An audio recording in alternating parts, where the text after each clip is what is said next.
हरि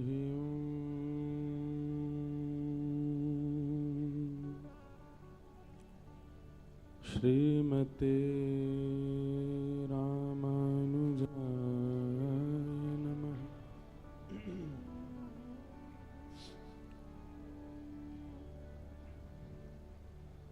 ध्येयं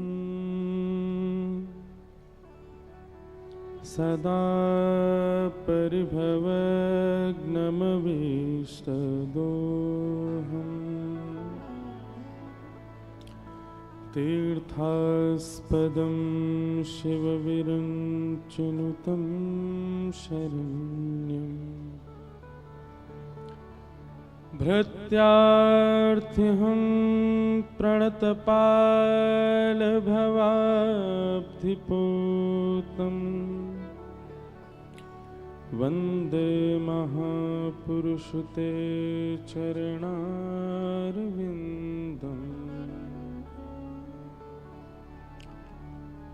अस्ति स्वस्तरुणीकराग्रविगलत् कल्पप्रसूनाप्लुतम् वस्तु प्रस्तुतवेणुनादलहरी निर्वाणनिर्व्याकुलम्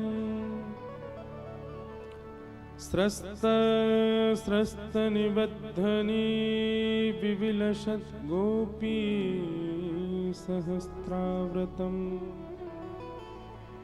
हस्तन्यस्तनतापवर्गमखिलोदारम् किशोराकृति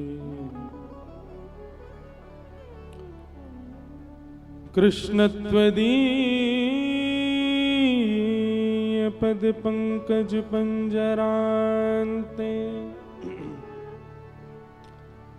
अद्यैव मे विशतु मानसराजहंस प्राणप्रयाण समये कफवातपित्तये कण्ठावरोधनविधौ स्मरणं कुतस्ते लक्ष्मीनाथसमारम्भां नाथयामुनमध्यमाम् अस्मदाचार्यपर्यन्तां वन्दे गुरुपरम्पराम्।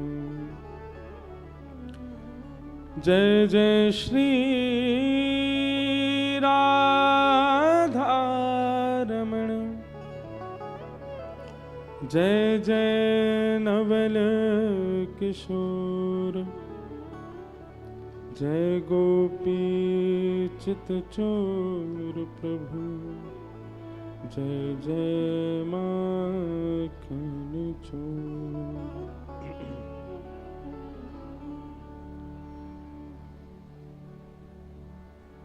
गोविंद गोविंद गाये रे भजो राधे गोपाल कृष्ण गाये।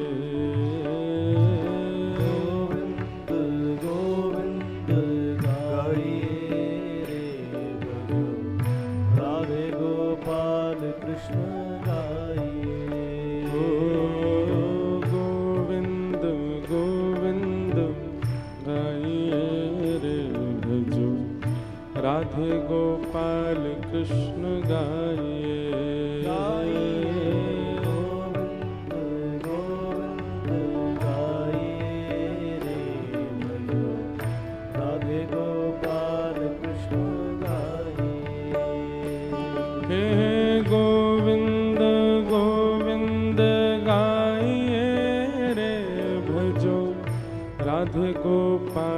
कृष्ण गाये रे। गोविंद गोविंद गाये रे भजो राधे गोपाल कृष्ण गाये। हाँ गोविंद गोविंद गाये रे भजो कृष्ण गाइए रे। गोविंद गोविंद गाइए रे भजो राधे गोपाल कृष्ण गाइए। हे गोविंद गोविंद गाइए रे भजो राधे गोपाल कृष्ण गाइए रे। गोविंद गोविंद गाइए रे भजो राधे गोपाल कृष्ण गाइए। हे मुरली मनोहर गाइए रे भजो राधे गोपाल कृष्ण गाइए रे। मुरली मनोहर गाइए रे भजो राधे गोपाल कृष्ण गाइए। ओ गोविंद गोविंद गाइए रे भजो राधे गोपाल कृष्ण गाइए। गोविंद गोविंद गाइए रे राधे गोपाल कृष्ण गाइए। गाइए गोविंद गोविंद गाइए रे भजो राधे गोपाल कृष्ण गाइए। गोविंद गोविंद गाइए रे राधे गोपाल। श्री राधा रमण लाल की।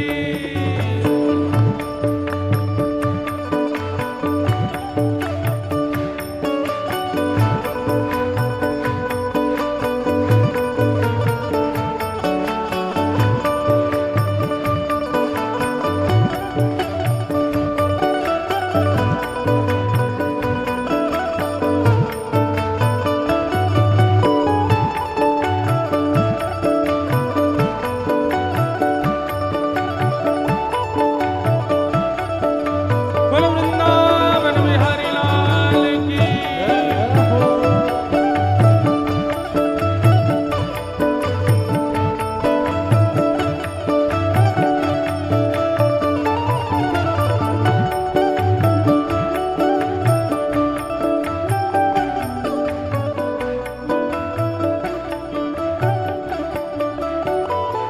हे द्वारिका के नाथ कृष्ण गाइए रे भजो पूरी जगन्नाथ कृष्ण गाइए रे।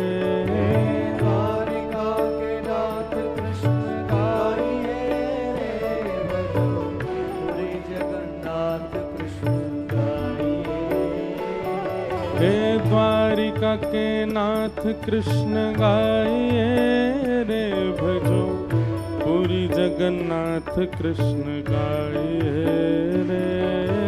द्वारिका के नाथ कृष्ण गाइए रे भजो पूरी जगन्नाथ कृष्ण गाइए।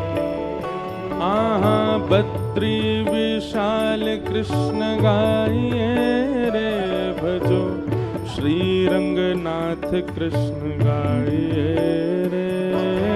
बद्री विशाल कृष्ण गाइए रे भजो श्री रंगनाथ कृष्ण गाइए।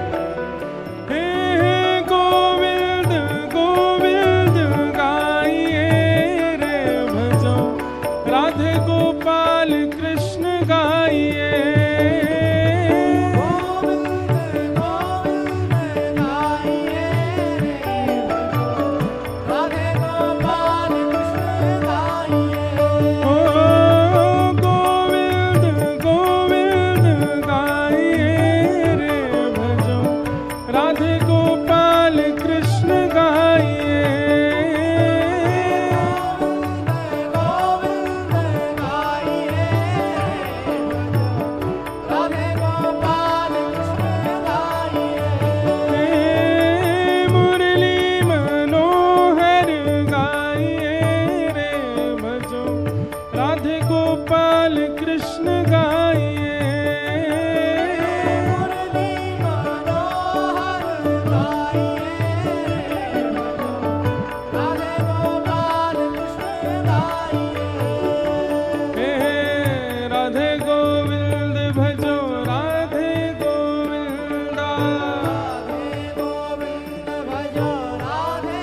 भजो राधे राधे राधे राधे राधे गोविंदा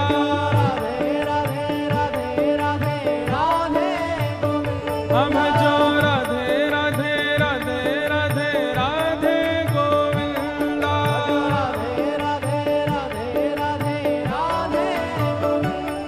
हे राधे गोविंद भजो राधे गोविंदा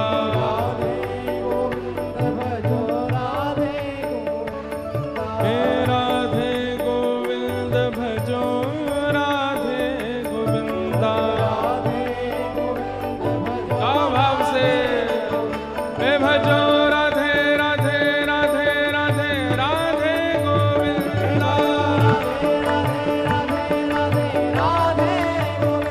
भजो राधे राधे राधे राधे राधे गोविंदा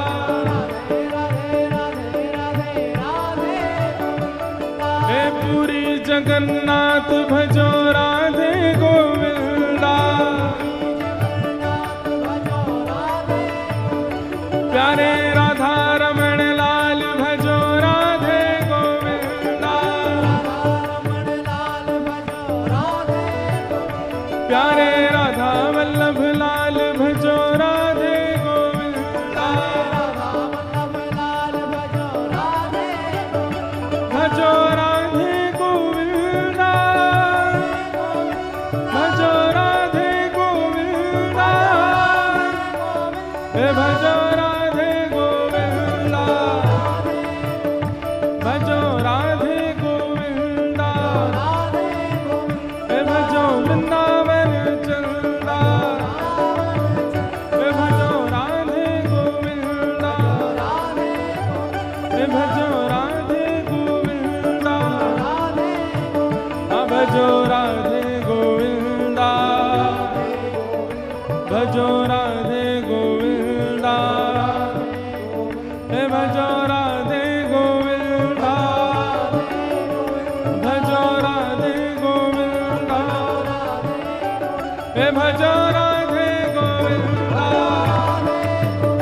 भजो राधे गोविंदा हे भजो वृंदावन चंदा भजो राधे गोविंदा हे भजो राधे गोविंदा हे भजो राधे गोविंदा हे भजो राधे गोविंदा भजो राधे गोविंदा भजो राधे गोविंदा भजो राधे गोविंदा भजो राधे गोविंदा हे भजो राधे गोविंदा जय जय श्री राम जय जय श्री राम जय जय श्री राम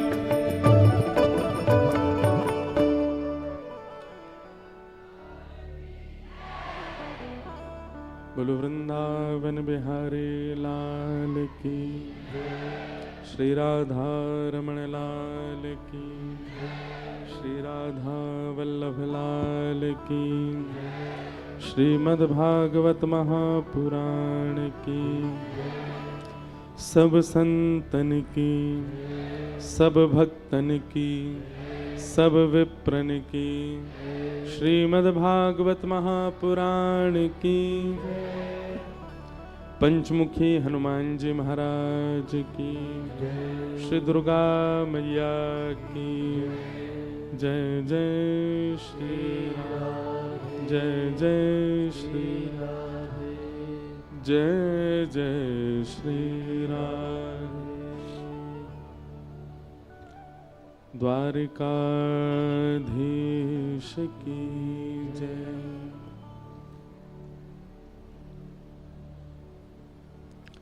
परम मंगल में प्रात प्रखलेश्वर अकारण करुणा वरुणालय भक्तवांछा कल्पतरु तड़द्वित विनिंदित पीतांबरधारी श्री बालकृष्ण लाल की शब्दमयी वाणीमयी वांगमयी प्रतिमूर्ति हम आप सबके मध्य में विराजमान श्रीमद् भागवत महापुराण को बारंबार प्रणाम। मंच पर विराजमान समस्त विप्रवृंद, समस्त गंधर्वजन और आप सभी भोपाल निवासी आसपास के क्षेत्रों से आए हुए सभी श्रोता भाई बंधु, मातृशक्ति, बालक, मित्र, सखा, सबको जय श्री कृष्ण, जय सिया राम, जय श्रीमन नारायण, जय जय श्री राधे। आप सब लोगों का पंचमुखी हनुमान दुर्गा मंदिर के इस पावन मंगल में श्रीमद् भागवत कथा के समायोजन में बहुत बहुत स्वागत है।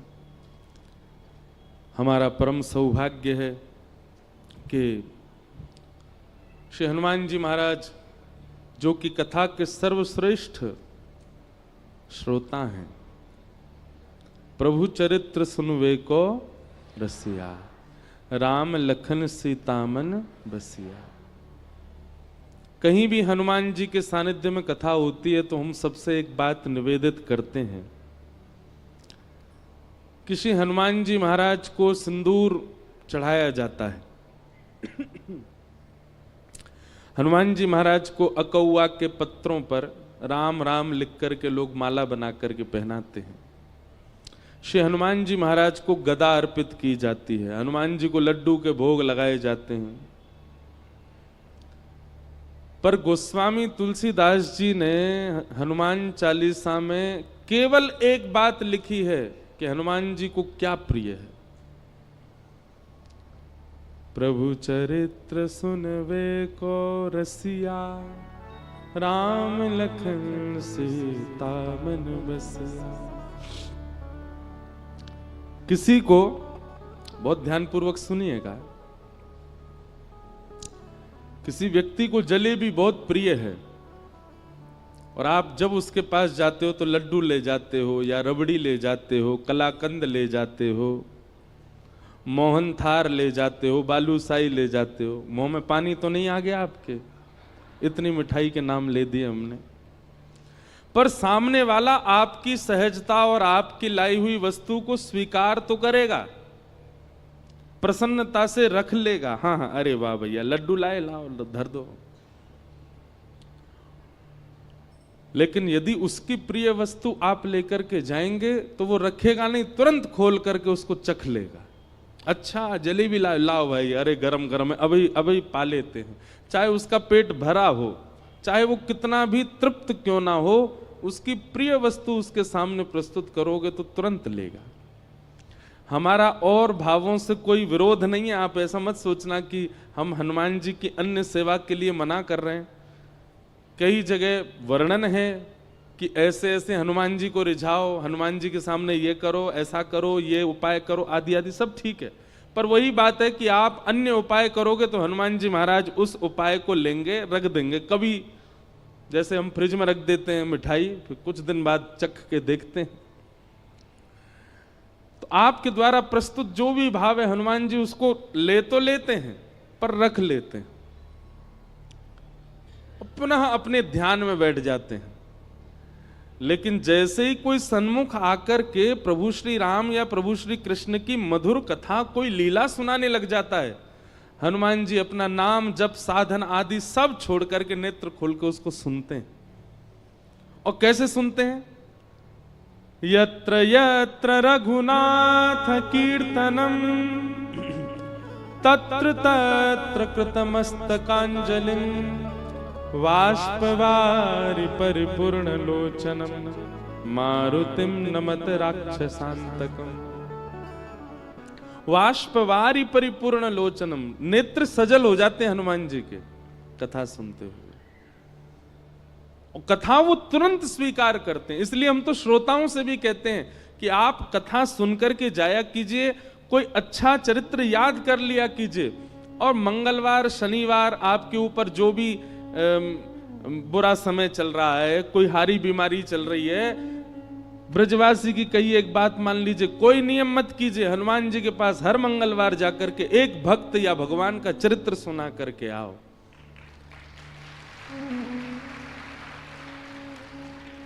महाराज 108 सोमवार, वो क्या बोलते हैं, 108 मंगलवार, 11 मंगलवार आदि आदि, ये सब क्रम है कि जाओ हनुमान जी के पास जाके चोला चढ़ाओ, ये करो, तुम्हारे आर्त दूर हो जाएंगे। हम कह रहे हैं 108 मंगलवार में जो फल मिलेगा ना, वो एक मंगलवार में कथा सुना दो हनुमान जी को, उसी से ही प्रसन्न हो जाएंगे। इतने रसिक हैं हनुमान जी कथा के। लेकिन हम सारे साधन करते हैं हनुमान जी को रिझाने को, वही नहीं करते जो हम सब रोज गाते हैं, हनुमान जी के सामने ही गाते हैं। जब हम कहते होंगे ना प्रभु चरित्र सुन वे को रसिया, हनुमान जी कहते हैं तो पता है तो फिर क्यों नहीं सुनाता मुझको।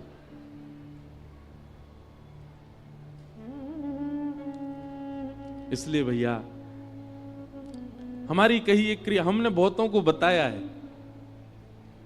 कि हनुमान जी को प्रसन्न करना है तो कथा सुनाओ। हमारी तो कथा के मुख्य श्रोता ही हनुमान जी हैं। आपको दिख जाए तो बहुत बड़ी बात है। ये देखो, ये हमारी पहली कथा से सारी कथा सुन रहे हैं। और गदा वाले हनुमान जी नहीं है, कीर्तनिया हनुमान है। हनुमान जी गदा वाले हैं ही नहीं है।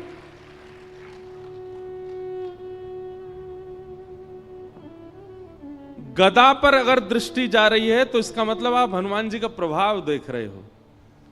पर हनुमान जी का अगर स्वभाव खोजो, हनुमान जी के हृदय में झांक करके देखो, तो हनुमान जी गदा तो उठाते ही नहीं है, बहुत कम। वह उठाई थी राम रावण युद्ध में, उसके बाद हनुमान जी गदा साइड में रखी रहती है। हनुमान जी के हाथ में तो करताल रहती है, कीर्तन करते हैं। हनुमान जी के हाथ में तो वीणा रहती है, हनुमान जी वीणा बजाते हैं। चारू लता सखी के स्वरूप में निकुंज में जब राम जी जाते हैं तो रात भर वीणा सुना करके राम जी को सुलाने की सेवा है हनुमान जी की। वीणा बजाते हैं।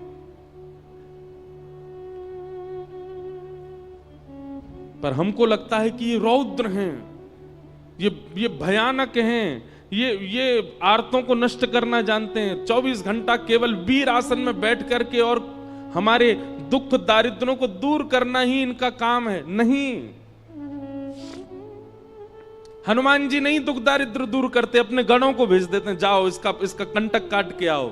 हनुमान जी तो 24 घंटा कथा में रहते। वो तो कथा से, जब हम 21 पेशी 11 पेशी 108 पेशियां करते हैं हनुमान जी की, तो हनुमान जी क्या कहते हैं, ए भाई गणों इसके पीछे जाओ, बहुत पीछे पड़ रहा है मेरे, जाओ इसके आगे सब कंटक काट के आओ। हनुमान जी थोड़ी आते हैं। हनुमान जी किसकी रक्षा के लिए आते हैं, जो कथा सुनाता उसकी रक्षा करने हनुमान जी आते हैं। अरे भैया ये हमारे व्यास जी हैं, ये हमको कथा सुनाते हैं, इनके भाव सुन के हमको प्रसन्नता होती है, इनकी रक्षा तो हम करेंगे।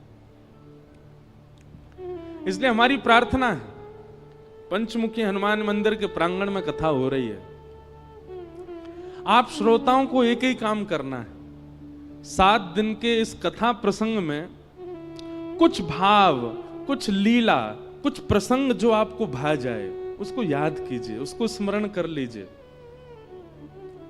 वैसे तो यहां बैठ करके तो हनुमान जी पूरी कथा सुन ही रहे हैं, पर आपके क्षेत्र में भी जो हनुमान जी का मंदिर हो वहां जाइएगा और एकांत में दूर बैठ करके श्री हनुमान जी से नेत्र मिल रहे हो, भीड़ बहुत ज्यादा हो तो चिंतन कर लो हनुमान जी का, वो कथा सुनाओ। हजारों लाखों की भीड़ मंदिर में होगी, लेकिन हनुमान जी आपके सामने ही बैठे होंगे क्योंकि आप कथा सुना रहे हैं। तो आपसे हमारी प्रार्थना है, हनुमान जी को कथा जरूर सुनाया करो। गोस्वामी तुलसीदास जी को राम जी मिले ही हनुमान जी की वजह से, और हनुमान जी मिले कथा की वजह से।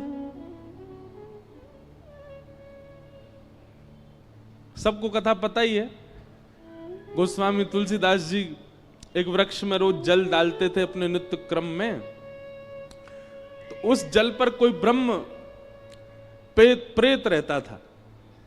वो प्रेत 12 वर्ष के बाद जब मुक्त हुआ, गोस्वामी जी के चरण पकड़ लिए, बोले आपने मुझे मुक्त कर दिया, मैं जाते जाते कुछ वरदान देना चाहता हूं, मांग लीजिए। गोस्वामी जी बोले हमको राम जी से मिलवा दो।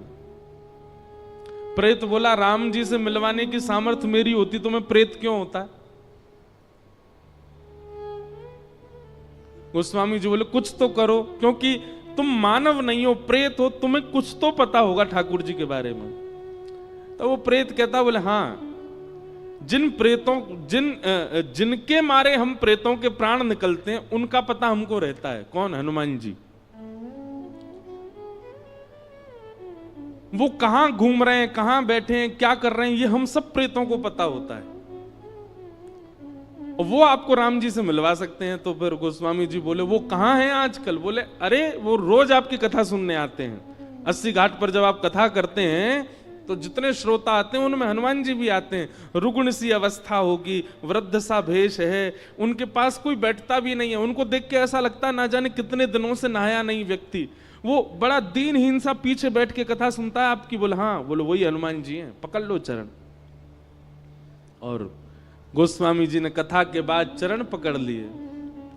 वो तो छुड़ाने लगे, अरे व्यास जी आप चरण क्यों पकड़ रहे हैं? मैं सामान्य सा जीव, मैं दीनहीन सा प्राणी, आप मेरे बोले कोई दीनहीन नहीं हो, मैं जानता हूं आप हनुमान जी हो। इतने में ही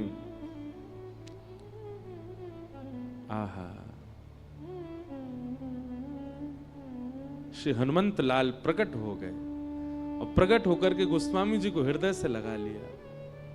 नेत्र सजल हो गए। गोस्वामी जी बोले हनुमंत लाल आप इतने दिन से कथा सुनने आते, मैं रोज आपको देखता, आप पीछे आकर के बैठ जाते, कोई आपका स्पर्श भी नहीं करता था, कोई आपके पास बैठता भी नहीं था। हनुमान जी कहते कथा सुनने की विधा यही होनी चाहिए। अपने आप को पुजवाने के लिए या सब मुझे देखें इस भावना से जो कथा में आता वो कथा सुन ही नहीं सकता। कथा तो वही सुन सकता है जो अपनी प्रभुता त्याग करके आवे, अपने रूप को बदल करके कथा में आवे और जहां स्थान मिले चुपचाप बैठ करके प्रसंग सुने। ये कथा का स्वरूप होता है। अब मैं इस रूप में आऊं तो मुझे कथा कौन सुनने देगा? सब मेरे पांव पकड़ लेंगे, इसलिए मैं रूप बदल करके आता। गोस्वामी जी आपने बड़ी सुंदर सुंदर कथाएं सुनाई, मैं तो नित्य सुनता हूं आपको। आज आप दक्षिणा ले लीजिए, हमने कथा सुनी है आपसे, कोई दक्षिणा बताइए। बोले दक्षिणा में केवल राम जी दे दो हमको, ये बता दो राम जी कहां मिलेंगे। तब हनुमान जी ने पता बताया, बोले चित्रकूट जाइए और श्री चित्रकूट में आपको रघुनाथ जी के दर्शन होंगे। तो भैया हनुमान जी केवल संकट हरण नहीं है, हनुमान जी केवल पीड़ा निवृत्ति करने वाले नहीं हैं। हनुमान जी केवल हमारे आर्तों को दूर करना जानते हैं, यही उनका काम नहीं है। ये सब तो उनके गण करते हैं, हनुमान जी नहीं करते। हनुमान जी तो केवल कथा के रसिया हैं, कथा श्रवण करते हैं। हनुमान जी जैसा भावुक कोई देव नहीं, हनुमान जी जैसा दयालु कोई देव नहीं। हमने समझा भले ही उनको बहुत रौद्र रूप में है, पर उन जैसा कोई कोमल नहीं है। सबको कथा पता है, लंका सिया सुध लेने जब जाना था, सारे बानर उछल रहे थे हम जाएंगे हम जाएंगे, हनुमान जी पीछे बैठे चुपचाप। उनको पता ही नहीं है कि मुझ में बल क्या है। एक बात याद रखिएगा, जो वैष्णव होता है, जो भक्त होता है, वो अपने गुण को ज्यादा प्रकाशित नहीं करता। जैसे किसी के अंदर कोई गुण होता है ना, वो उस गुण को इतना प्रकाशित कर देता है कि उसके चेहरे पर ही वो दिखने लग जाता है, इसमें ये गुण होगा। जैसे किसी के पास धन बहुत है, धनवान है, तो स्वरूप ही ऐसा बना के घूमेगा कि देखने वालों को पता चल जाए धनवान है। कपड़े कैसे, एक सरवट नहीं आ जाए उस पर, सीधे रखेगा, बैठेगा तो अदब से बैठेगा, गले में 2-4 जंजीर पहन के रहेगा सोने की, हाथों में इतनी सारी अंगूठी, छोटी छोटी से काम नहीं चलता, बड़ी बड़ी पहनेगा। फोन जेब में रख सकता लेकिन हाथ में ही रखेगा, सबको पता चले 2 लाख का फोन है मेरा। जूता चप्पल ऐसी टिमटिमा रहे होंगे उसके कि मानो जैसे कोई तारे चमक रहे हों। वो अपने स्वरूप से ही बता देता है कि मैं धनवान हूं। ऐसे ही धनवान व्यक्ति अपना स्वरूप बता देता है। बलवान व्यक्ति कपड़ा फटे जा रहे हैं, निकल रहे हैं, महाराज यहां से हाथ निकल रहा है, यहां से छाती निकली जा रही है, चले तो हाथ यूं। हमारे साथ बेचारे दो भैया हैं, ये तो बढ़िया हैं ना पर बलवान व्यक्ति अपने रूप से ही दिखा देता है कि मैं बलवान हूं। अच्छा, ज्ञानी व्यक्ति भी अपने रूप से बता देता है कि मैं ज्ञानी हूं। त्रिपुंड लगा करके घूमेगा, गले में कम से कम 2-4 रुद्राक्ष की मालाएं पड़ी होंगी, कानों में भी रुद्राक्ष ही लटक रहे होंगे, और यहां त्रिपुंड, यहां त्रिपुंड, यहां त्रिपुंड, यहां त्रिपुंड। चले तो ग्रंथ हाथ में लेकर के, बैठे तो खड़ाऊं पहन के चट चट करता चले। बस पहनता तो मैं भी हूं, पर मैं स्वरूप से ज्ञानी दिखूंगा नहीं, हूं भी नहीं। गुरुदेव की उच्छिष्ट जो कृपा प्रसादी वही दे रहे हैं। पर कोई प्रचंड ज्ञानी हो, उसके रूप से पता चल जाता ओहो ज्ञानी है कोई भैया, संभल के इसके सामने। पर वैष्णव जो होता है ना, वो विपरीत होता है।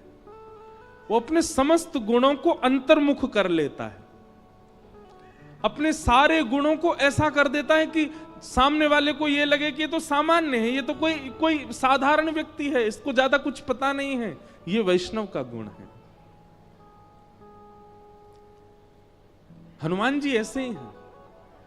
हनुमान जी ने हम सबको जो दिखा रखा है, एक प्रकार से हमको बहकावे में डाल रखा है कि भाई मेरी गदा देखो, मेरा रूप देखो, मेरा बल देखो, आदि आदि। हनुमान जी ने अपने वास्तविक रूप को छुपा रखा है। वे तो रसिक हैं कथा के, वे अत्यंत सौम्य हैं, वो अत्यंत सरल हैं, वो अत्यंत, अरे कोई जरा सा राम बोल दे तो नेत्र सजल हो जाते हैं हनुमान जी के। इतने करुणावतार हैं। तो ऐसे श्री हनुमान जी महाराज की परम कृपा है कि हम उनको कथा सुनाने के लिए यहां आए हैं। हमारे पंचमुखी दुर्गा मंदिर, हनुमान दुर्गा मंदिर के समस्त हमारे पदाधिकारी गण और इस कथा के आयोजन करता, नियोजन करता, संकल्प करता, व्यवस्था करता, सबको हम व्यास मंच से प्रणाम करते हैं। सबको हम धन्यवाद कहते हैं कि आपने हमें बुलाया हनुमान जी को कथा सुनाने के लिए। आज तो बंधुओं कथा बहुत विलंब से शुरू हुई। एक तो हम डट नहीं रहे हैं, हम यहां से वहां भागे ही जा रहे हैं। इतनी भागदौड़ हो गई है कि इतने थक चुके हैं कि हमको 2-4 दिन कोई सुबह दे तो सोते ही रहे, इतना ज्यादा थकान है। लेकिन ठाकुर जी की कथा गाने में जो सुख मिलता है उसका तो कहना ही क्या है। व्यास मंच पर आते ही लगता है कि अब तो कथा सुनानी है, खूब भाव से सुनानी है। आज कथा विलंब से हुई है, पर कल हम आप सबसे निवेदन करना चाहते हैं कि आप लोग 1 बजे तक यहां आ जाइए, ताकि ठीक 2 बजे कथा प्रारंभ हो सके। और ठीक 5 बजे हम कथा, वैसे तो देखो हम समय से आने के थोड़े कच्चे हैं, 10, 15, 20 मिनट ऊपर जाता ही है। पर हमको ये नियम अपना बनाना है कि हम सोच रहे हैं भोपाल से ही बनाएं, हम समय पे आ जाएं। तो लेकिन उसके पहले क्लास तो भरी होनी चाहिए, क्लास में बच्चे आएंगे तभी तो टीचर आएगा। तो कल से आप सब लोग 1 बजे ही आ जाओ, ताकि हम 2 बजे कथा प्रारंभ कर दें। और विश्राम का समय 5 बजे का है, लेकिन हम अपनी कथा में एक बात कहते हैं कि जिस दिन कथा समय से ऊपर जाए, समझ जाना कि व्यास जी को आनंद आ रहा है। और जिस समय कथा समय से पूरी हो जाए, 5 बजे ही पूरी हो जाए, तो समझ जाना आज इनका मन नहीं लगा है कथा में, तभी 5 बजे पूरी कर गए। तो कथा के विश्राम में समय देख लिया करना, 15-20 मिनट, आधा घंटा ऊपर जाए तो समझना ये आज बहुत प्रसन्न है, इसलिए भाव से कह रहे हैं। और देखिए हमारी प्रसन्नता आपके मुखमंडल से होगी। आप भाव से सुनोगे तो हम खूब प्रसन्नता से कथा सुनाएंगे। भोपाल में एक प्रकार से है तो पहली बारी कथा, मंडीदीप में हुई है, वहाँ के सब हमारे वो भी बैठे हैं। विदिशा में कथा हुई, हमारे बटुक जी बैठे हैं। आपके भाव से यहाँ पर भी ये प्रसंग आपका ही भाव था, आपका ही प्रेम था जो हम यहाँ आ सके। तो भोपाल में, ये प्रॉपर शहर में ही है, हम लोग शहर में ही हैं। हाँ, तो भोपाल में तो पहली ही कथा है फिर तो भोपाल के सब लोगों को हमारा प्रणाम। ब्रज से आए हैं, खूब भाव से कथा सुनने आओ। खूब सुंदर ठाकुर जी की लीला कथा सुनाएंगे और आप सब लोग समय से कल से आना। 1 बजे 2 बजे कथा प्रारंभ कर देंगे और 5 सवा 5 बजे तक विश्राम। उसके बाद अपने गृह कार्य करो। और सुनो, कई लोग कहेंगे हमको छुट्टी नहीं, हमारे काम रहते हैं, जे रहते हैं। अरे भैया, जीवन भर करना है काम। 7 दिन के लिए बोल दो टाइफाइड हो गया हमको, आ जाओ कथा में। देखिए, कई लोग हमसे बोलते कथा के लिए झूठ बोले महाराज जी, अपराध काहे को। हाँ, अपराध कब लगता है, कहीं घूमने जाना है, कहीं कुछ उल्टा सीधा खाने पीने जाना है, मित्रों के साथ रात भर ऊधम मचाना है, उसके लिए झूठ बोलो, वो पाप जन्य है। लेकिन ठाकुर जी की कथा सुनने के लिए अगर झूठ बोलना पड़े तो उसमें कोई दोष नहीं है। भाव से कौन सा रोज रोज कथा होती है, कभी कभी होती है, इतना बड़े। और देखो, कार्तिक मास, ये महीना सामान्य नहीं है। ठाकुर जी कहते हैं मेरी प्राप्ति यदि करनी है तो या तो 3 वर्ष बाद पुरुषोत्तम मास का प्रतीक्षा करो, या हर वर्ष आने वाले कार्तिक मास को सफल बना लो। ये कार्तिक मास का प्रारंभ ही है।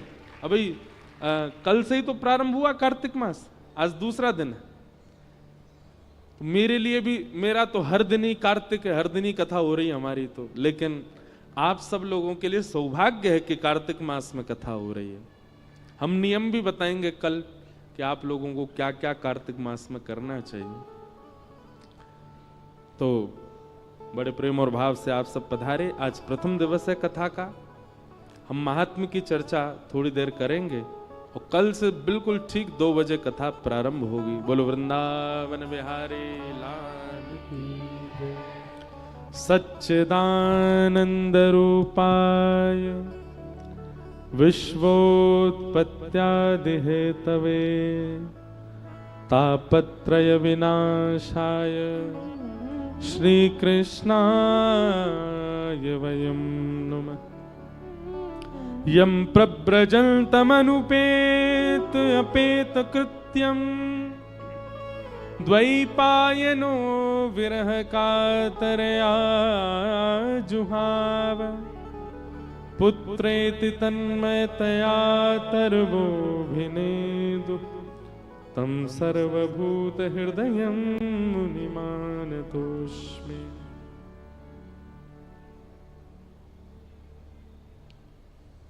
कल कोई एक व्यवस्था अगर कर सकें, हमको क्या है, सूर्य सामने से है ना, तो श्रोताओं के चेहरे कम दिख रहे हैं।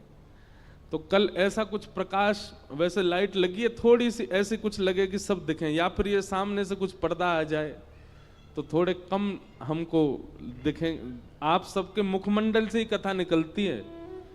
आगे वाले तो दिख रहे हैं, अब पीछे वाले हमको बहुत कम दिख रहे हैं। इसलिए कुछ ऐसी व्यवस्था हो सके, नहीं हो तो कोई दिक्कत नहीं, पर कल से हो जाए तो और अच्छा। वैसे कल से 2 बजे से कथा होगी तो सूर्य तो ऊपर होंगे, हो सकता है उस समय ठीक रहे माहौल, बाकी हो जाए तो अच्छा। श्रीमद् भागवत का महात्म, महात्म यानी कि महत्व। बंधुओं, एक बात बहुत ध्यान से सुनिए। सत भगवान को कहा जाता है। सत यानी सत्य।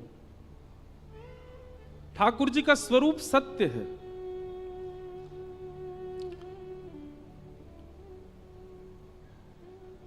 सब लोग बहुत ध्यान से सुनना। सत परमात्मा को जिस दिन आपने चैतन्य मान लिया, उसी दिन आनंद की प्राप्ति होने लगेगी। सच्चिदानंद रूपाय। परमात्मा को हम चैतन्य नहीं मानते। चैतन्य का मतलब क्या होता है?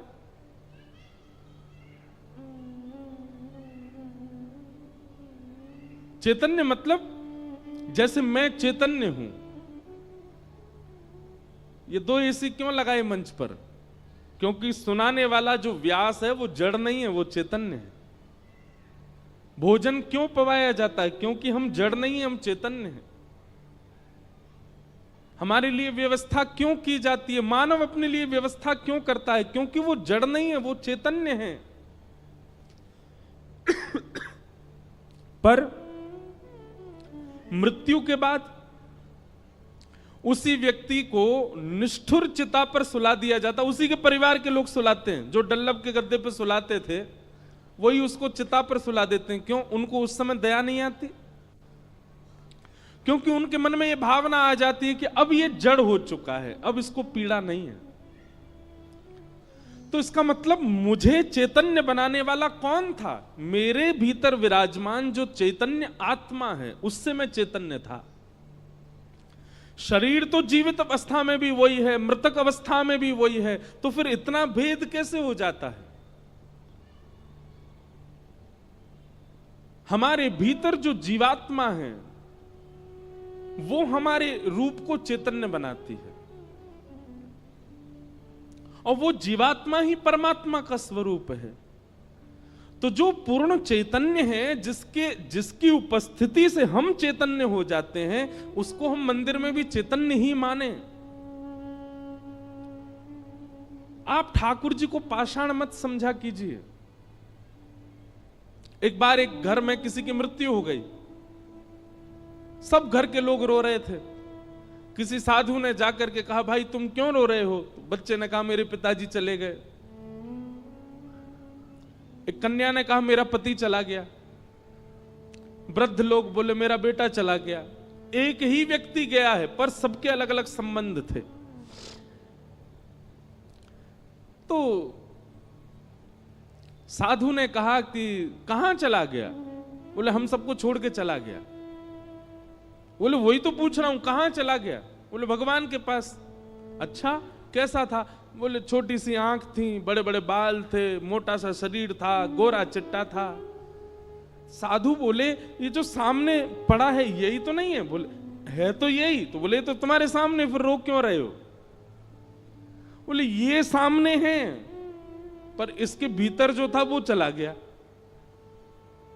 साधु ने कहा, भीतर जो था उसको तुमने देखा था कभी? घर के लोग बोले, नहीं, उसको तो हमने देखा नहीं। तो फिर तुम रो क्यों रहे हो?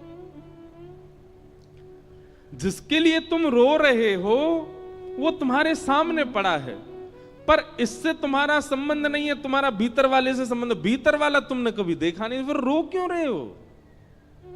वास्तविकता यही है बंधुओं, किसी की मृत्यु पर हम रुदन उस व्यक्ति के लिए नहीं करते, बल्कि हमारी आत्मा इसलिए रोती है कि हमने पूरा जीवन इसके साथ निकाला, लेकिन हम वास्तविकता ये नहीं समझ पाए कि ये हमारा था ही नहीं।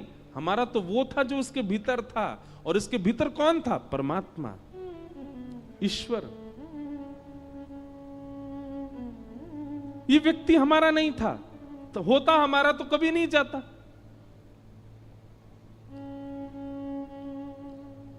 इसलिए भैया, ठाकुर जी को जड़वत मत मानिए। ठाकुर जी चैतन्य हैं, परम सत्य ही चैतन्य मान लेंगे, उसी दिन से आनंद आने लगेगा। सच्चिदानंद रूपाय, भगवान के 3 रूप हैं, सत्य, चैतन्य और आनंद। इसलिए सबसे पहला ठाकुर जी के प्रति सत्य भाव रखो कि ये यही पूर्ण सत्य है, और कोई सत्य नहीं है संसार में। दूसरी भावना, ठाकुर जी के प्रति चैतन्य रखो। ठाकुर जी चैतन्य हैं, जड़ नहीं है। उनको भी सर्दी का अनुभव होता होगा, उनको भी ग्रीष्म का अनुभव होता होगा, उनको भी भूख प्यास लगती है। वैसे तो वो परम तत्व है, उनको किसी की आवश्यकता नहीं, पर हमारी भावना उनके प्रति ऐसी होनी चाहिए।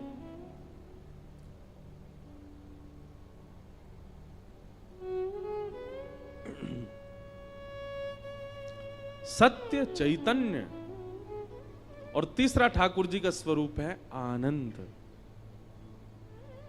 हमारे गुरुदेव कहते हैं, जब तक सत्य और चैतन्य बुद्धि हमारे अंदर नहीं आएगी ठाकुर जी के प्रति, तब तक सेवा में, भजन में, भक्ति में, कथा में आनंद आ ही नहीं सकता। मीराबाई को क्यों आनंद आता था, सूरदास को क्यों आनंद आता था, श्रीमद् चैतन्य महाप्रभु को क्यों आनंद आता था? क्योंकि वो ठाकुर जी को चैतन्य मानते थे, कभी जड़ नहीं माना। कितने श्रोता कथा में ऐसे आते हैं, कथा को शब्द नहीं समझते, कथा को केवल वाक्य नहीं समझते, वो जीवंत एक लीला देखते हैं कथा सुनते सुनते।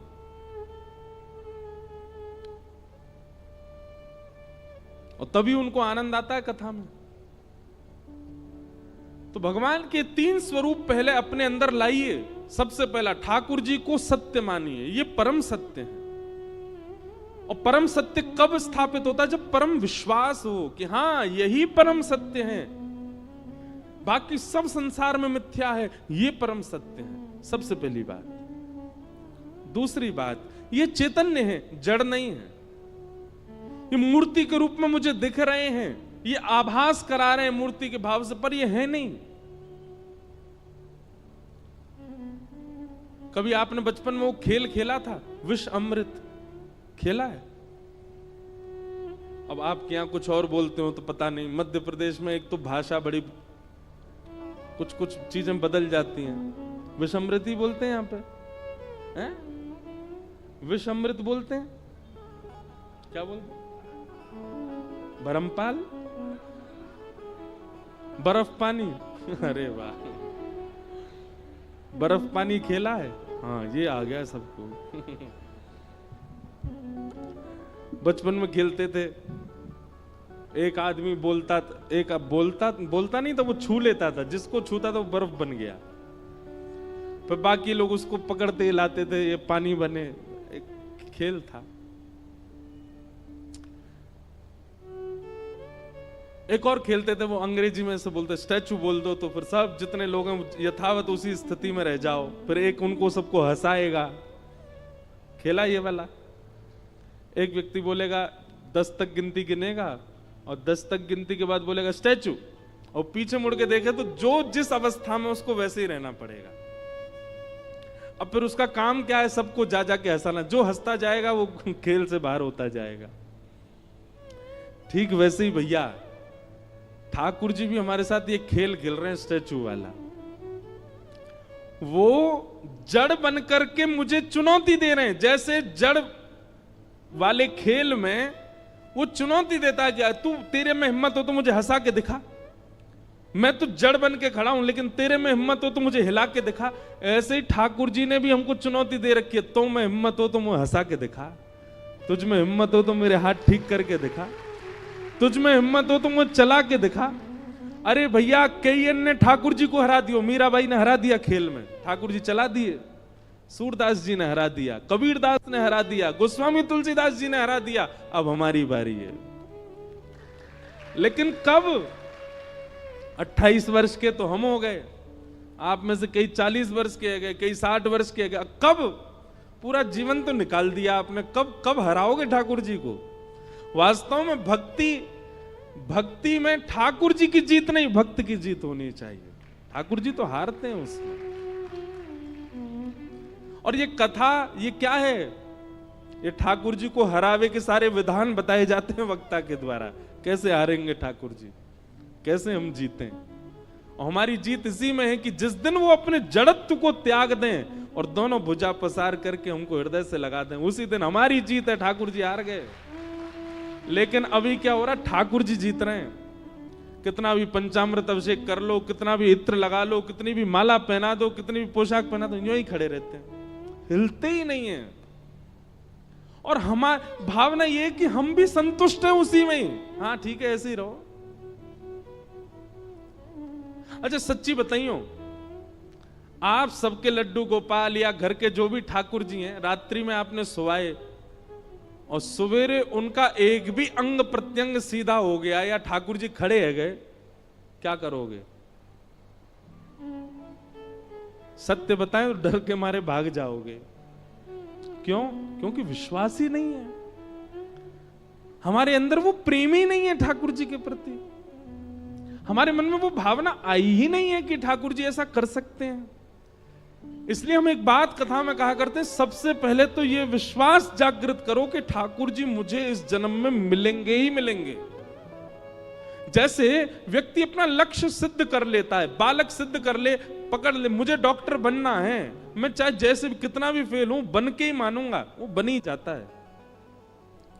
मुझे सिविल में नौकरी चाहिए तो कर ही लेगा, मुझे पायलट बनना है, वो कैसे भी उठ पटांग हाथ पांव मार के बन ही जाता है। ऐसे हाथ पांव ठाकुर जी की प्राप्ति के लिए क्यों नहीं मारते हम? क्यों इतने बेचैन नहीं होते उनकी प्राप्ति के लिए? हमको भी संतुष्टि है, ठीक है ये लड्डू गोपाल बने तो लड्डू गोपाल ही बने रहे। नहीं, अपने भक्ति में, अपने भाव में, अपनी स्मृति में, अपनी इच्छा में चैतन्य दर्शन की लालसा प्रकट करो। कृष्ण दर्शन लालसा ताशामा विर्भूत सौरे स्मय माय मुखाम्भुज पीतांबर धर रघुवी साक्षान मन्मथ मन। शरद पूर्णिमा निकल करके गई, ठाकुर जी क्यों प्रकट हो गए गोपियों के सामने? तब कहते हैं रुरुदु स्वस्वरम राजन कृष्ण दर्शन लालसा। गोपियों ने गोपी गीत गाया और गोपी गीत गाने के बाद में जब सुस्वरम राजन रुरुदु, जब स्वर में गोपियां रोने लगी, किस लिए रोने लगी? बोले कृष्ण दर्शन लालसा। कृष्ण दर्शन की लालसा में जैसे ही गोपियों ने रोना प्रारंभ किया, ठाकुर जी प्रकट हो गए। प्रकट होकर के गोपियों को दर्शन दिया। हमारे अंदर वो स्थिति आई नहीं है अभी, कैसे मिले? इसलिए भैया सबसे पहले तो सत्य यानी कि विश्वास प्रगाढ़ करो ठाकुर जी के प्रति। दूसरी बात, ठाकुर जी को चैतन्य मानो, वो जड़ नहीं है। ये जड़त्व तो हमारे लिए चैलेंज है कि तुम वो चैतन्य करके दिखा, तो मैं हिम्मत हो तो। और तीसरा, ठाकुर जी आनंद देने वाले, सच्चिदानंद रूपाय। और क्या करते हैं ठाकुर जी? विश्वोत्पत्त्यादि हेतवे, विश्व की उत्पत्ति, विश्व का पालन और विश्व का संहार। तापत्रय विनाशाय, 3 प्रकार के तापों का उपशमन करने वाले श्री कृष्णाय वयम नमः। ऐसे श्री कृष्ण को हम प्रणाम करते हैं। एक बात सुनिएगा, भगवान श्री कृष्ण की शरणागति लेने वाला व्यक्ति कभी दुखी नहीं होता। दुखी ना होने का मतलब क्या है? क्या उसके जीवन से दुख चले जाते हैं? नहीं। हमारा गला बैठा अभी भी, हमको जुकाम हो रहा है अभी भी, कभी कभी बुखार भी आ जाता है, इतना रेस्टलेस हो गया है अभी, भाग दौड़ कुछ भी हो जा रहा है। तो इसका मतलब ये तो नहीं कि हमारे जीवन से दुख चला गया हो। लेकिन हम यहां बैठ करके कथा सुना रहे हैं, आपके सामने बोल रहे हैं, क्यों? क्योंकि कृष्ण वैष्णव के जीवन में दुख तो आता है, पर वो उसको ज्यादा अपने ऊपर हावी नहीं होने देता, उसको ज्यादा अपने ऊपर प्रभावित नहीं होने देता।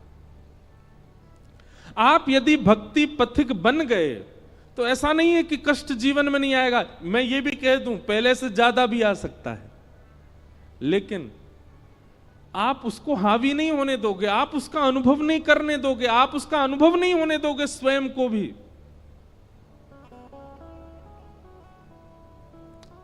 बहुत प्यारा भाव है। ब्रज के नंद लाला राधा जी के सांवरिया, सब दुख दूर हुए जब तेरा नाम लिया। ब्रज के नंद लाला राधा जी के सांवरिया, सब दुख दूर हुए जब तेरा नाम लिया। ओ ब्रज के नंद लाला राधा जी के सांवरिया, सब दुख दूर हुए जब तेरा नाम लिया। ओ ब्रज के नंद लाला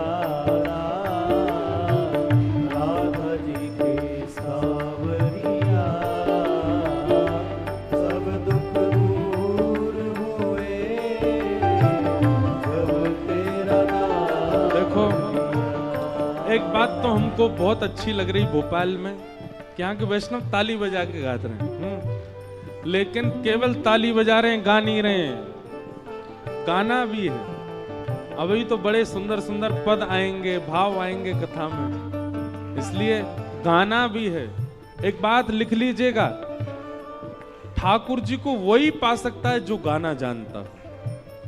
जिसने भी पाया गा के ही पाया। चाहे किसी का नाम उठा लीजिए आप, एक नाम मुझे आप ऐसा नहीं बता सकते जिसने ठाकुर जी को बिना गाए पा लिया हो। और गाने का मतलब स्वर की बात नहीं है, गाने का मतलब राग की बात नहीं है, गाने का मतलब अनुराग की बात है, भाव की बात है। इसलिए बिल्कुल निसंकोच होकर के उच्च स्वर में नेत्र बंद करके जो शब्द कहे जा रहे हैं वो गाइए। हे ब्रज के नंद लाला, राधा जी के सांवरिया, सब दुख दूर हुए जब तेरा नाम लिया।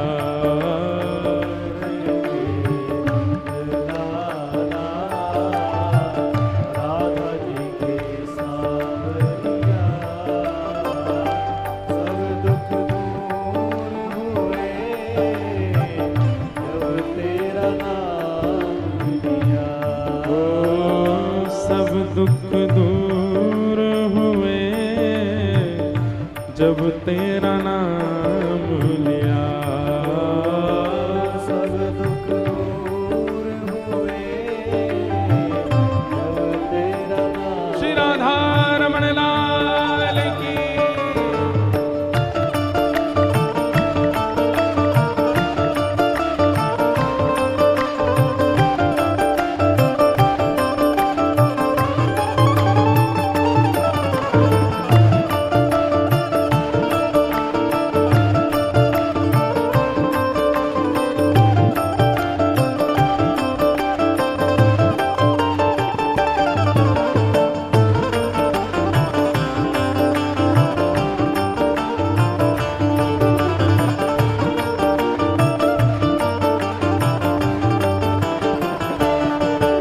बोल वृंदावन बिहारी लाल की।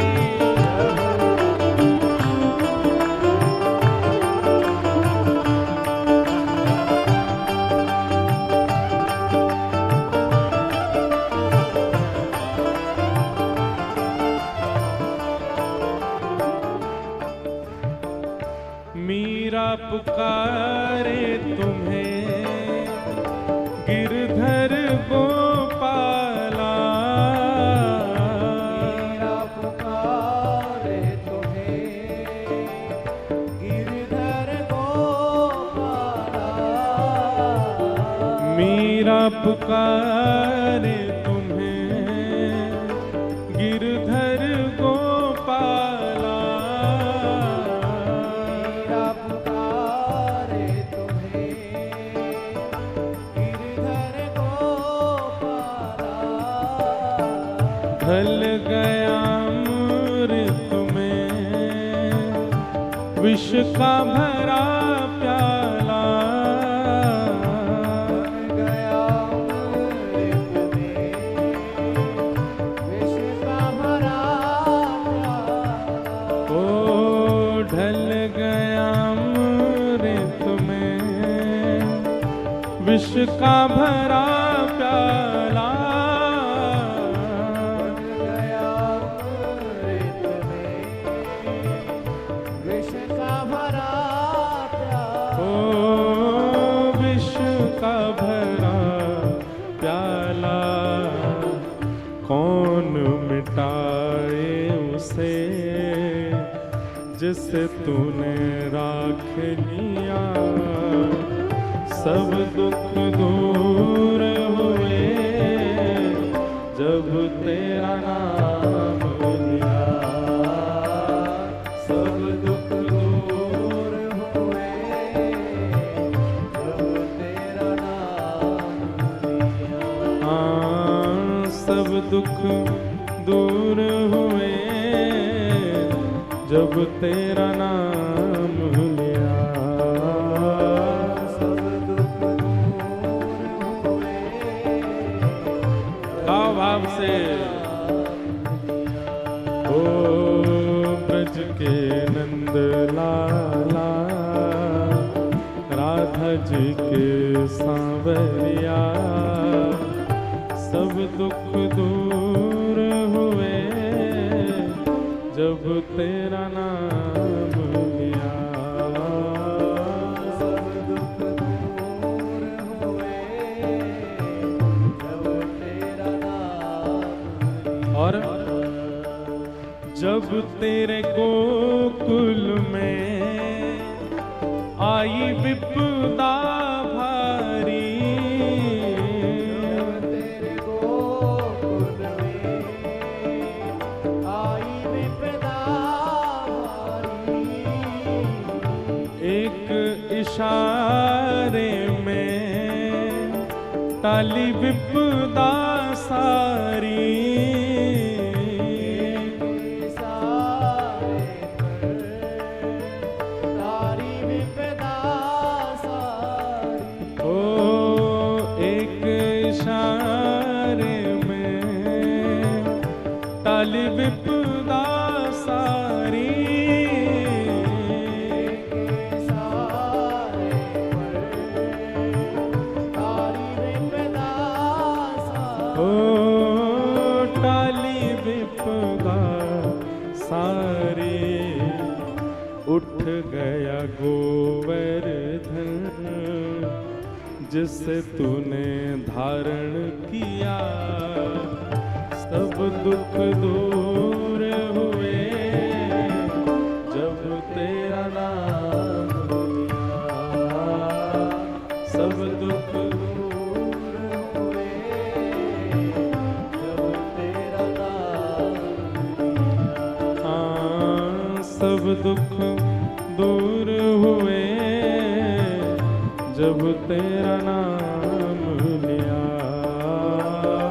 सब दुख दूर हुए जब तेरा आओ नाम भाव से ओ ब्रज के नंद लाला राधा जी के सांवरिया सब दुख दूर हुए जब तेरा नाम लिया। सब दुख दूर हुए जब तेरा नाम ओ सब दुख दूर हुए जब तेरा नाम लिया। सब दुख दूर हुए जब तेरा जय हो।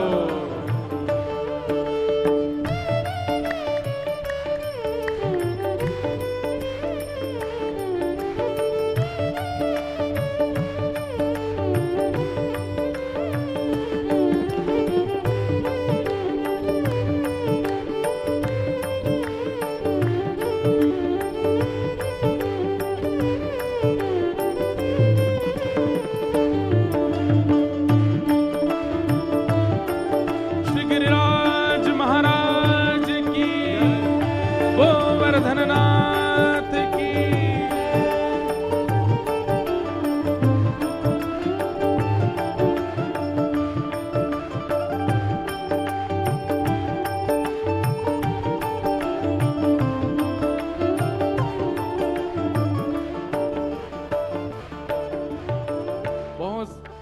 मुझे बहुत प्रिय है अंतिम पंक्ति। नाथ देख रहे हो तुम मेरे दुखड़े सारे, देख रहे हो मेरे दुखड़े सारे, देख रहे हो तुम मेरे दुखड़े सारे, देख रहे हो तुम मेरे दुखड़े सारे। अच्छा, फिर अगली पंक्ति में क्या कहते हैं? भाई देख रहे हो मेरे दुखड़े सारे तुम। अपने दुख बताने चाहिए, पर हम अपने दुख नहीं है नाथ, पीड़ा जो भी है सब ठीक है, ठाकुर जी पूछ रहे हैं तो तेरे दुख दूर कैसे होंगे? बोले एक ही उपाय है। बोले क्या?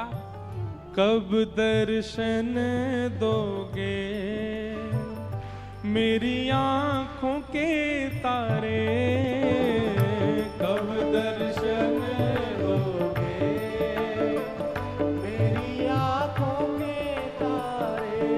ओ देख रहे हो तुम मेरे दुखड़े सारे,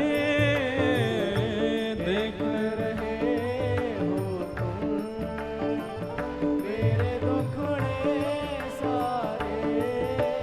ओ कब दर्शन दोगे मेरी आंखों के तारे, कब दर्शन दोगे मेरी आंखों के तारे। ओ मेरी आंखों के तारे, अधर पे मुरली है कांधे पे कामरिया, सब दुख दूर हुए जब तेरा नाम लिया,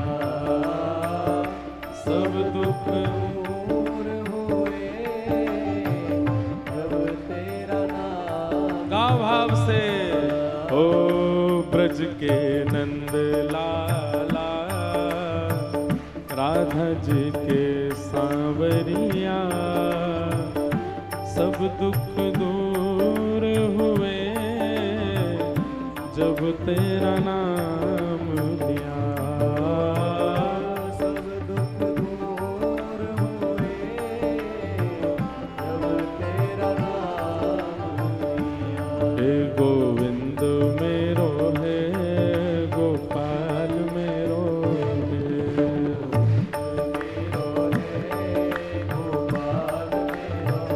हे गोविंद मेरो है गोपाल मेरो है,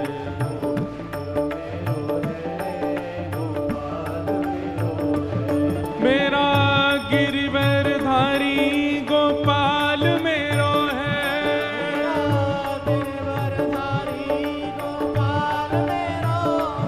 प्यारो गिरिवरधारी गोपाल मेरो है,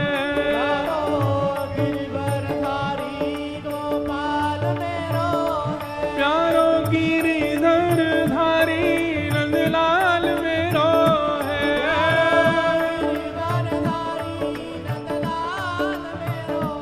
राधा रमण बिहारी गोपाल मेरो है,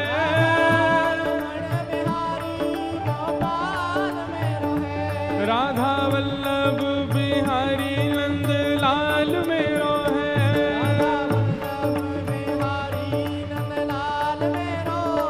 प्यारो गिरिवरधारी गोपाल मेरो है,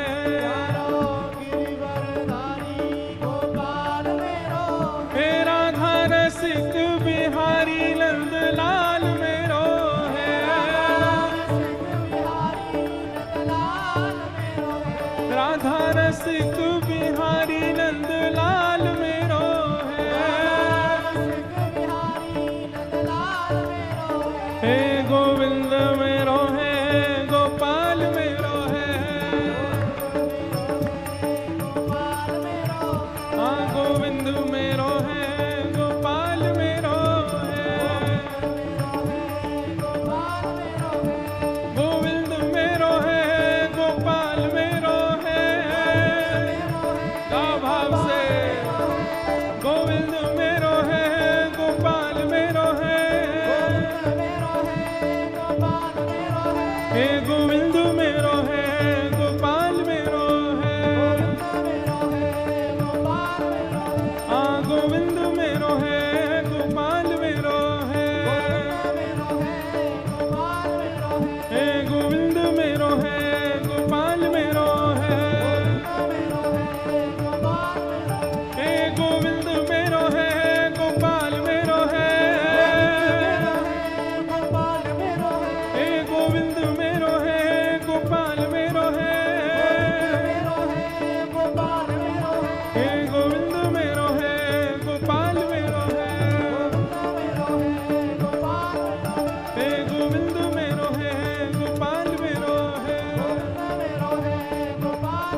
ब्रज के नंद लाला, राधा जी के सांवरिया, सब दुख दूर हुए जब तेरा नाम लिया। सब दुख दूर हुए जब तेरा नाम लिया। सब दुख दूर हुए जब तेरा नाम लिया। सब दुख दूर हुए जब तेरा नाम।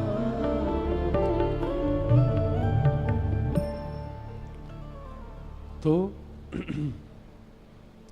तापत्रय विनाशाय, ठाकुर जी के आश्रय में आने वाले व्यक्ति के जीवन में कष्ट आते हैं पर उसको अनुभव नहीं होते, वो उसके चित्त पर इतने हावी नहीं होते, वो उसके बुद्धि को इतना इतना इतना मजबूत कर चुका होता है हरि नाम कि फिर आर्तों से लड़ना सीख जाता है।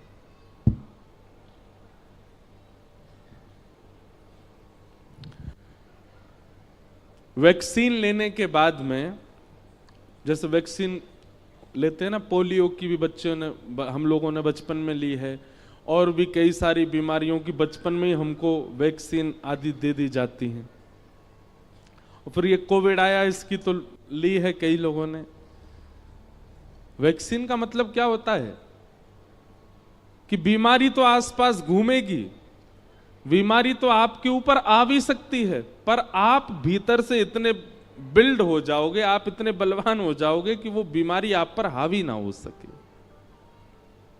ठीक वैसे हरि नाम है, जितना नाम जप करेंगे, कथा श्रवण करेंगे, हरिनाम संकीर्तन करेंगे, तो इससे प्रभाव क्या होगा कि जीवन में आर्त तो आएंगे, संकट तो आएंगे, विपत्ति तो आएगी, पीड़ा तो आएगी, पर वो भीतर से आपको इतना मजबूत कर चुका होगा कि आप उसका प्रभाव आप पर नहीं होगा, आप उससे विचलित नहीं होगे, आप उससे टूटोगे नहीं। ये हरिनाम का प्रभाव है। इस प्रकार भगवान के रूप का वर्णन किया गया। श्रीमद् भागवत जी की रचना किस लिए हुई, यह बात श्री सौनकादि ऋषियों को सूत जी महाराज ने बताई। नारद जी महाराज पृथ्वी पर भ्रमण करते करते जब वृंदावन गए, तो वृंदावन में उन्होंने ज्ञान वैराग्य को वृद्धावस्था में देखा और उनकी मां भक्ति को उन्होंने युवावस्था में देखा। बहुत ध्यान से सुनो, थोड़ी देर और महात्मा हम पूरा कर रहे हैं, फिर कथा को विराम देंगे। आज कलश यात्रा भी रही और कई लोग मेरे ख्याल से 1 बजे से ही बैठे थे कि 2 बजे से कथा प्रारंभ होगी। बहुत विलंब तो हो गया है, पर कल से कथा 1 बजे ही शुरू होगी। थोड़ी देर और श्रवण करो बिल्कुल शांति से। तो नारद जी महाराज ने जब देखा कि भक्ति महारानी युवा और उसके पुत्र ज्ञान वैराग्य वृद्ध हो चुके हैं, तब ज्ञान वैराग्य की वृद्धावस्था को दूर करने के लिए उन्होंने उपाय पूछा। कोई नहीं बता पाया। तब बद्रीनाथ में गए तो वहां सनक सनंदन सनातन सनत कुमारों ने कहा एक ही उपाय है ज्ञान और वैराग्य के वृद्धावस्था को दूर करने का। क्या? सत्कर्म सूचको नूनम ज्ञान यज्ञ स्मृतो बुधैः श्रीमद्भागवतालापसतु गीतः सुखादिभिः। श्रीमद् भागवत की कथा कराओ। बंधुओं लिख लीजिएगा, 7 दिन के अंदर आपके भीतर ज्ञान उत्पन्न होना चाहिए। ज्ञान उत्पन्न होने का मतलब आपको बहुत नॉलेज हो जाए ना। विवेक बुद्धि को कहते हैं ज्ञान। विवेक बुद्धि का मतलब क्या होता है? सही और गलत की पहचान। एक बात बहुत ध्यान से सुनो कि कथा सुनने वाला व्यक्ति असमंजस में ज्यादा नहीं रहता। असमंजस समझते हैं? कंफ्यूजन। आध्यात्मिक व्यक्ति, भक्ति पथिक व्यक्ति, कथा सुनने वाला व्यक्ति वो कंफ्यूजन में नहीं रहता। उसको क्या करना है वो निर्णयात्मिका बुद्धि स्पष्ट हो जाती है, वो स्पष्ट रहता है, ये करना है ये नहीं करना, उसको स्पष्ट है। दो प्रकार के लोग होते हैं स्पष्ट, एक तो जिद्दी होते हैं, हर घर में एक व्यक्ति ऐसा होता है, उसको कितना भी मना करो जो नहीं करना नहीं करना नहीं करना, नहीं नहीं नहीं मुझे तो यही करना है, वो जिद्दी है। सब जानते हैं कि ये मार्ग गलत है फिर भी जिद कर रहा है, वो जिद्दी एक अलग विषय हो जाता है, वो एक प्रकार से तामसी व्यक्ति है। आध्यात्मिक व्यक्ति जो होता है वो उस मार्ग को चुनेगा जिससे उसका और उसके संग रहने वाले सबका कल्याण हो, और उसमें उसको असमंजस नहीं होती, कंफ्यूजन में नहीं रहता, कंक्लूजन में रहता है, स्पष्टीकरण में रहता है। आध्यात्मिक व्यक्ति कभी फंसता नहीं अपनी विचारधारा में, उसको पता है मुझे क्या करना है।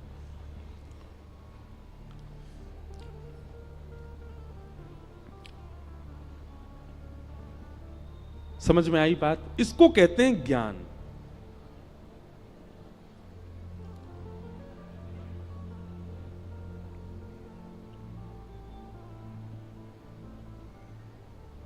ज्ञान का मतलब बहुत जानकारियां इकट्ठी करना नहीं होता।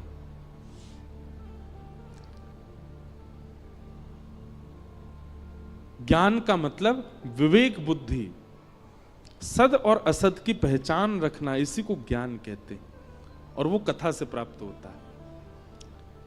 और भक्ति के दूसरे पुत्र का नाम है वैराग्य। वैराग्य मतलब सब छोड़ देना नहीं होता, सबके मध्य रहते हुए भी किसी से आसक्ति ना रखना, इसको वैराग्य कहते हैं। सबके मध्य रहते हुए भी किसी में फंसना ना, इसको वैराग्य कहते हैं। जैसे प्रहलाद जी महाराज वैरागी थे, क्यों?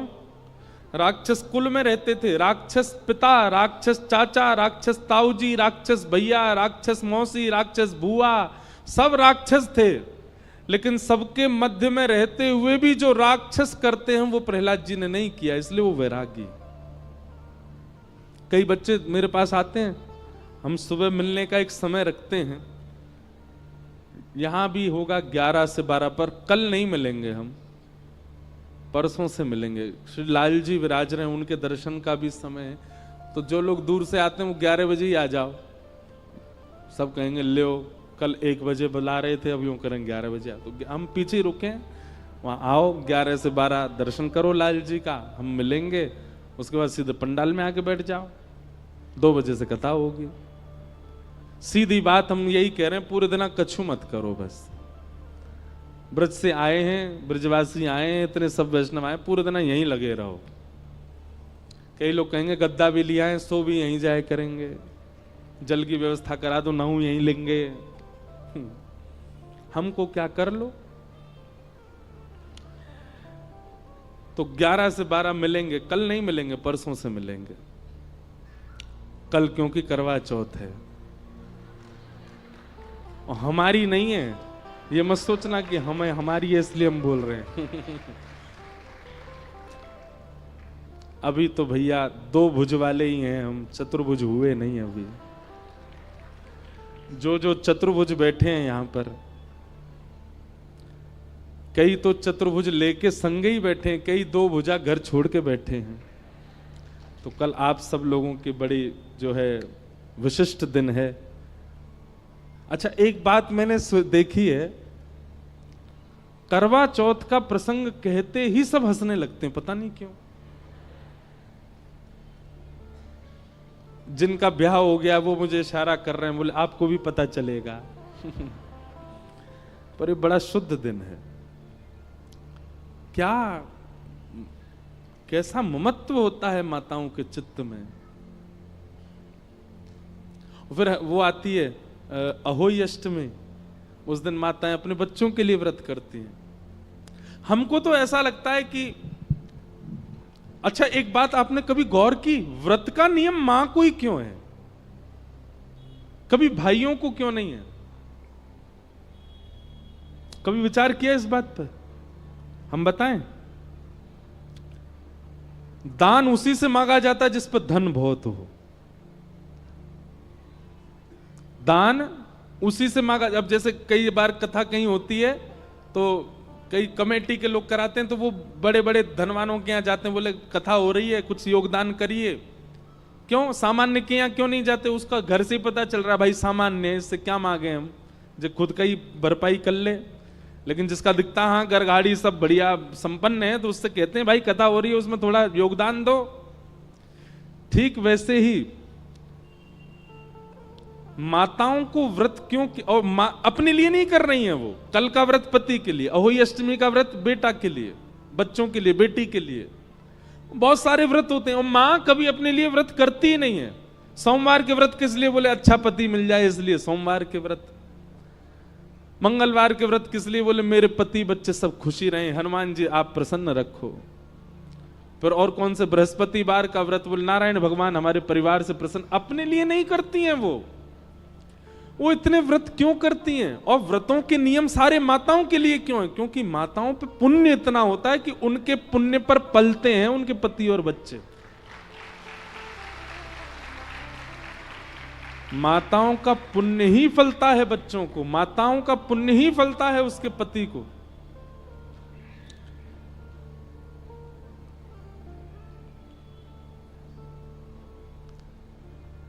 जिस घर में माताओं का बहुत सम्मान होता है उस घर में बालक जन्म नहीं लेते, देवताओं के अंश आते हैं।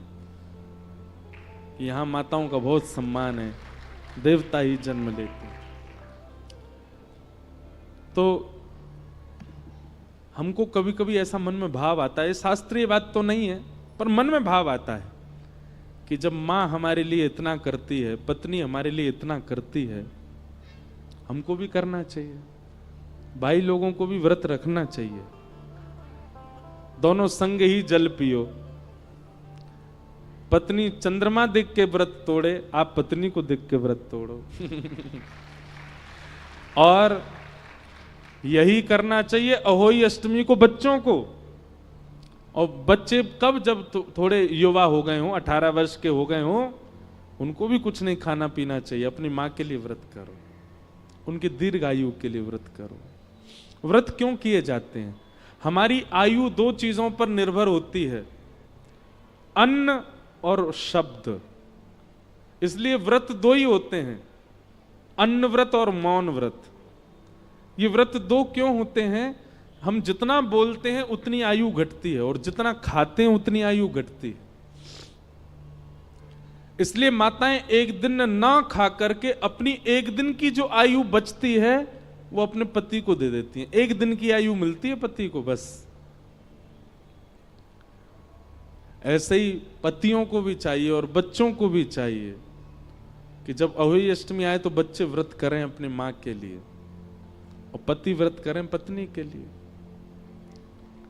और बता के दिखा के ढिंडोरा पीट के नहीं। देखो, प्रेमी के लिए कुछ किया जाए तो वो गुप्त किया जाए, प्रकाश करके नहीं, प्रचार करके नहीं। माताओं का तो सबको पता होता है कि आज इनका व्रत है, आज वो करवा चौथ है। अब भाई भी ढिंडोरा पीट दे तो देखो उपहास भी होता है। अगर भाई का व्रत है तो फिर उसके मित्रगण उसका उपहास करेंगे, घर वाले भी, अच्छा तूने भी व्रत रखा है, इसमें बुराई क्या है? अच्छा ही तो है। केवल सारे भार माताओं को क्यों? वो बात अलग है कि उन पर पुण्य इतना है इसलिए उनको कहा जाता है तुम एक दिन मत पाओ, तुम्हारी वजह से पति को मिले, पर पति को भी व्रत रखना चाहिए। माताओं के व्रत रखने से पति की आयु बढ़ेगी और पति के व्रत रखने से प्रेम बढ़ेगा। माताओं के व्रत रखने से बालकों की आयु बढ़ेगी और बालकों के व्रत रखने से मातृत्व प्रेम बढ़ेगा।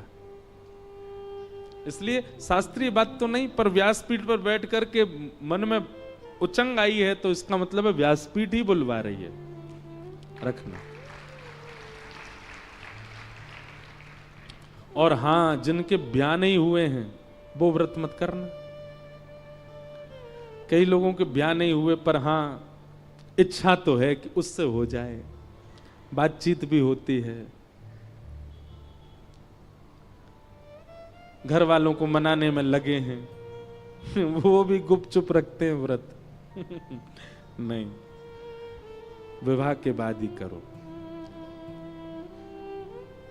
करना है तो अहोई अष्टमी को करना, अपनी मां के लिए करो, पिताजी के लिए करो। तो कल करवा चौथ है, इसलिए कल छुट्टी है। कल आप लोग सुबह मत आना, कथा में आना।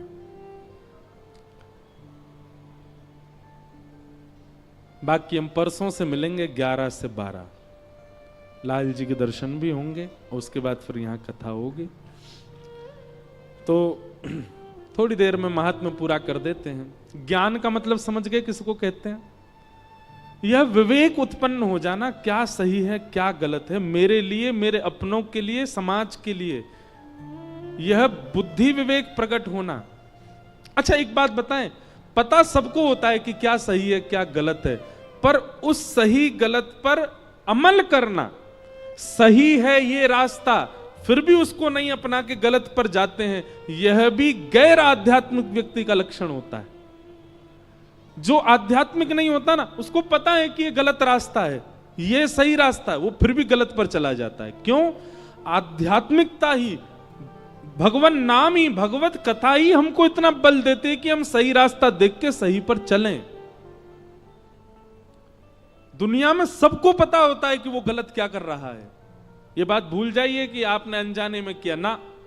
0.1% ऐसा होता है कि कोई व्यक्ति अनजाने में कुछ गलत करे, सब जानबूझ करके गलत करते हैं। हमको पाप क्यों लगता है, हम नरक क्यों जाते हैं? यमराज यही तो कहते हैं, क्योंकि हमको पता था कि ये पाप है फिर भी हमने किया। कथा विवेक बुद्धि जागृत कर देती है, और विवेक बुद्धि जागृति नहीं करती, जागृत करने के बाद सतमार्ग पर चलवाती भी है। उसको विवेक, उसको ज्ञान कहते हैं। और वैराग्य मतलब सबके मध्य रहते हुए भी किसी के प्रति आसक्ति ना होना, ये वैराग्य है। सब छोड़ देना उच्चतम वैराग्य नहीं है। सबके बीच रह के किसी के प्रति ममत्व ना होना, ये उच्चतम वैराग्य है। जैसे प्रहलाद, जिनका मैं उदाहरण दे रहा था, तो मैं ये बात कह रहा था, कई बच्चे आते हैं, बच्चे आकर के बोलते हैं, महाराज जी हम कॉलेज में रहते हैं, हम यूनिवर्सिटी में रहते हैं, हम पीजी में रहते हैं, हम हॉस्टल में रहते हैं, वहां तो ये सब गंदा खाते हैं, बच्चे सब ऐसा करते हैं, ये करते हैं। हम कैसे बच्चे? भाई देखो, जब दृढ़ता आ जाती है ना चित्त में, तो आपको पूछना नहीं पड़ता, आप वो खाओगे ही नहीं जो आपके बस का नहीं है। मुझे भिंडी प्रिय नहीं है, तो चाहे लाख भिंडी बनी हो मैं खाऊंगा। नमकीन से रोटी खा लेंगे लेकिन भिंडी नहीं खाएंगे। हमको करेला भी, करेला सब जगह का प्रिय नहीं, किसी किसी के हाथ का ही प्रिय है। थोड़ा कड़वा बनता है ना, कई लोग होते हैं वो कड़वा नहीं बनाते, अच्छा बना देते, तो उनका करेला अच्छा लगता है। तो कड़वा अगर बना है तो मैं पाऊंगा ही नहीं।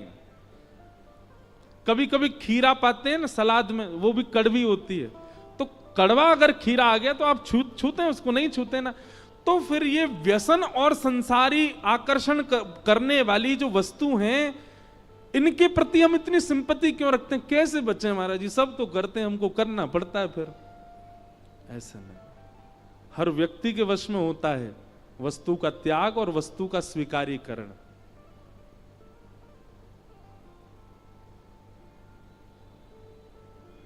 हम विदेश में रहते हैं, ऐसा, ये सब बहाने हैं। जिसको जो नहीं खाना वो नहीं खाएगा, जिसको नहीं पाना वो नहीं पाएगा, और जिसको खाना है पाना है वो बहाने करेगा। इसलिए वैराग्य का मतलब क्या है?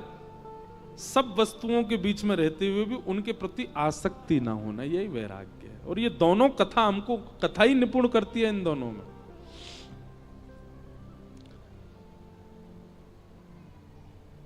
कथा कराओ ऐसी आज्ञा दी। कहां कराएं? बोले गंगा द्वार समीपे तू तटमानंद नामकम, हरिद्वार में कराओ, ऋषिकेश में कराओ, गंगा के तट पर कराओ। गंगा के तट पर भागवत की कथा हुई, सनत कुमार वहां व्यास बन करके आए, अनेक जन पधारे, हजारों की तादाद में देवी देवता ऋषि महर्षि सब लोग कथा सुनने के लिए आए। तभी वहां भक्ति ज्ञान वैराग्य तीनों ने प्रवेश किया। भक्ति सुतौ तौ तरणौ गृहीत्वा प्रेमैक रूपा सहसा विरासित श्री कृष्ण गोविंद हरे मुरारे नाथेति नामानि मुहुर्वदन्ति। भक्ति ज्ञान वैराग्य कथा में आते ही युवा होने लगे और इस प्रकार कथा के माध्यम से ज्ञान और वैराग्य वृद्धावस्था से निवृत्त हो गए। तो भैया हम सबके चित्त में ज्ञान वैराग्य वृद्ध हैं। 7 दिन के कथा प्रसंग से ज्ञान और वैराग्य का उत्थान करना है, विवेक बुद्धि को जागृत करना है, वैराग्य बुद्धि को चित्त में लाना है। ये आकर्षण, ये मोह, ये ममत्व आपका 7 दिन में कम होना चाहिए, तो आप कथा के श्रोता हो, नहीं तो नहीं। कथा मनोरंजन का विषय नहीं है, ध्यान से सुनिएगा। कथा नृत्य के लिए नहीं होती है, कथा समय पास करने के लिए नहीं है, कथा मनोमंथन का विषय है। मंथन किया करो। मैं तो एक बात और कहूं, मेरा नियम है, अभी आज तो टूट गया पर नियम है, कथा के पहले कथा के बाद 1 घंटा मौन। हमने नासिक में 1 महीना की कथा की, तब से हमारे वहां के महाराज जी ने नियम लगा दिया हमारी कथा में कि कथा से पहले और कथा के बाद आपको मौन रहना 1 घंटा। और उस मौन का यह प्रभाव होता है, कई बातें मंथन से, मौन रहेंगे तो मंथन चलेगा, मन चलेगा, मन चलेगा तो मन कहीं और चल नहीं सकता, भगवत भाव में ही चलेगा। भगवत भाव में चलता तो नए नए भाव उत्पन्न होते हैं, आते हैं बोलने में। श्रोताओं को भी चाहिए, कथा से पहले तो नहीं पर कथा के बाद थोड़ी देर मौन रहो, किसी से मिलो जुलो नहीं, कुछ करो नहीं, एकांत में बैठ करके थोड़ा चिंतन करो, क्या सुन रहे थे हम आज। वो मंथन आपके चित्त को नवनीत प्रदान करेगा। मंथन से ही नवनीत आता है। किसी को मथो तो मथने पर उसका सार ऊपर आ जाता है। जैसे वस्तु को मथोगे तो उसमें से अग्नि आएगी, मतलब अग्नि सब जगह है, मथने की देरी है, प्रकट हो जाएगी। दही को मथो, मक्खन ऊपर आ जाएगा। ऐसे मन को मथने पर नवीन भाव उत्पन्न होते हैं, प्रेम उत्पन्न होता है, ज्ञान उत्पन्न होता है, वैराग्य उत्पन्न होता है। और जब ये सब उत्पन्न होते हैं, ये सब नवनीत के समान, नवनीत यानी मक्खन के समान है। किसी दिन आपके चित्त के भाव का हरण करने ही श्याम सुंदर आ जाएंगे, क्योंकि आपने मथा बहुत है अपने आप को। इसलिए मंथन करो, चिंतन करो। क्या कहते हैं व्यास जी? हमारे कई कथा के ऐसे ऐसे श्रोता हैं, हर कथा की इतनी मोटी मोटी थीसिस बनाते हैं। वो एक वाक्य को उस पर चिंतन करके कितने भाव लिख देते हैं। कई सारे श्रोता भी ऐसे हो गए, अच्छा लगता है। वो उन्हीं के काम आने वाली चीज है, मेरे काम नहीं आना है, उसी के काम आएगा। पर दुर्भाग्य है, हजारों की भीड़ आती है कथा में, बदलते 10 ही हैं बस। लाखों की भीड़ आती कथा में, बदलते 100 ही हैं बस। हमारे पिताजी कहते हैं भीड़ कितनी ये बड़ी बात नहीं, सुनने वाले कितने ये बड़ी बात है, समझने वाले कितने ये बड़ी बात है, बदलने वाले कितने ये बड़ी बात है। स्कूल में तो 4000 बच्चे पढ़ते हैं, पर आईएएस ऑफिसर 1 या 2 ही निकलते हैं। 4000 बच्चे एक साथ अटेंडेंस करते हैं स्कूल में, पर डॉक्टर 5 ही निकलते हैं। 4000 बच्चे जाते हैं स्कूल, पर कोई ऊंची श्रेष्ठ पदवी पर निकलने वाले उनमें से 5-6 ही होते हैं। 4000 बच्चे जाते हैं स्कूल, उन 4000 में से दूषित कर्म करने वाले, गलत खाने वाले, गलत पान करने वाले, उल्टे सीधे कामों में पड़ने वाले 400 निकलते हैं। कथा में आना बड़ी बात नहीं है, कथा में तो बहुत लोग आते हैं। कथा से सीख करके जाना बड़ी बात है, कथा से स्वयं को परिवर्तित करके जाना बड़ी बात है। नहीं तो आप समय व्यर्थ कर रहे हो यहां बैठ करके। इसलिए भैया ज्ञान और वैराग्य दोनों उत्पन्न होने चाहिए अंतिम दिन तक कथा के, नहीं तो आपका कथा सुनना और मेरा सुनाना दोनों व्यर्थ हो जाएगा। हमारे पूज्य नाना जी एक बात कहते थे, लाला व्यास बननो बड़ो आसान काम है, पर व्यास के ऊपर दायित्व तो बहुत बड़ा है। मैंने कैसे नाना जी? तो हमारे नाना जी कहते हम व्यासों से भी पूछताछ तो होगी, तो तुमको व्यास बना के भेजा था और तुम्हारे पूरे जीवन को अगर देखें तो तुमने कम से कम नहीं तो अब तो बहुत भीड़ आती है कथा में, तो उस अनुसार लगा लें अगर अनुमान, मान लो संपूर्ण जीवन में 50 लाख लोगों को कथा सुनाई, अब तो लाइव में भी सुनते हैं तो उस अनुसार तो, और मान लो 1 करोड़ लोगों को कथा सुनाई अपने पूरे जीवन में। ब्रह्मा जी कहेंगे तुम्हारी कथा में आने वाले लोगों की संख्या थी 1 करोड़ पूरे जीवन में, लेकिन परिवर्तन हुआ केवल 150 का। तो बचे हुए जो 1 करोड़ में से 150 हट करके जितने बचे, वैसे इतने कम तो नहीं होंगे, 1000-1500 तो बदल ही जाएंगे, 1000-1500 मान लो बदल गए, तो फिर ब्रह्मा जी बाकियों का पूछेंगे ये क्यों नहीं बदले। अब उस समय अगर हम जैसे स्कूल में क्लास में 40 में से 5 बच्चे पास बाकी के फेल, तो प्रिंसिपल बुला लेगा टीचर को, क्या पढ़ाते हो तुम, सारे बच्चे फेल हो गए तुम्हारी क्लास के। ऐसे ही वक्ता को भी जवाब तो देना पड़ेगा। हमारे नाना जी कहते थे, या हमारे लाला जितनो है सके कथा में इस भाव को रखा करो कि लोग बदलें। लटके झटके और ये सब बातें कथा मंच का विषय नहीं है। कथा मंच चुटकुल्ला सुनाने का विषय नहीं है। कथा मंच बहुत गरिमामय मंच है, बहुत व्यवस्थित मंच है।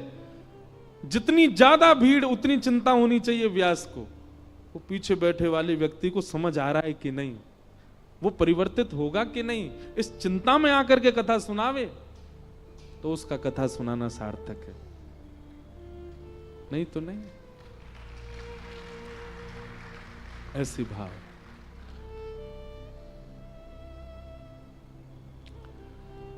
तो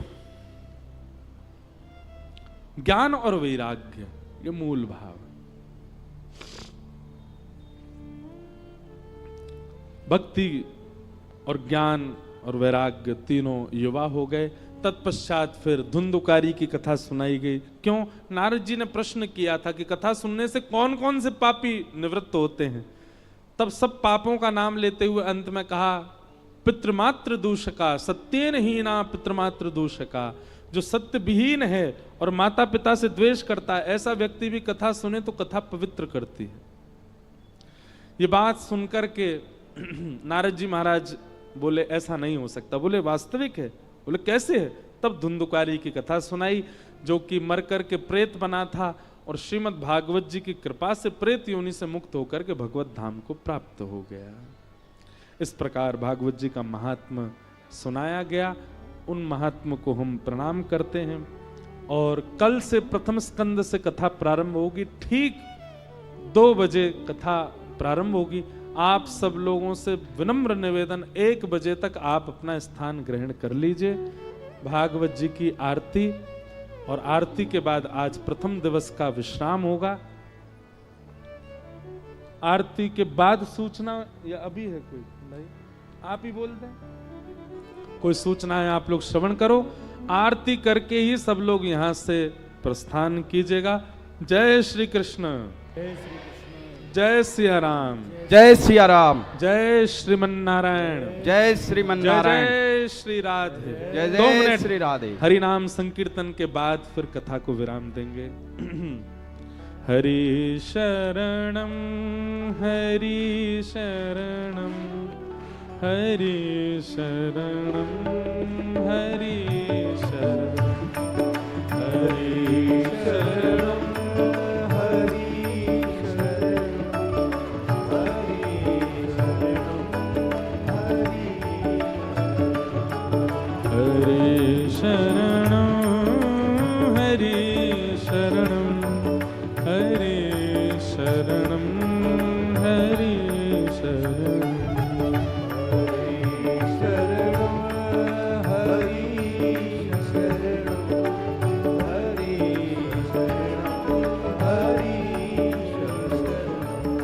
यही एक मंत्र है प्यारा, हरि शरणम, हरि शरणम। यही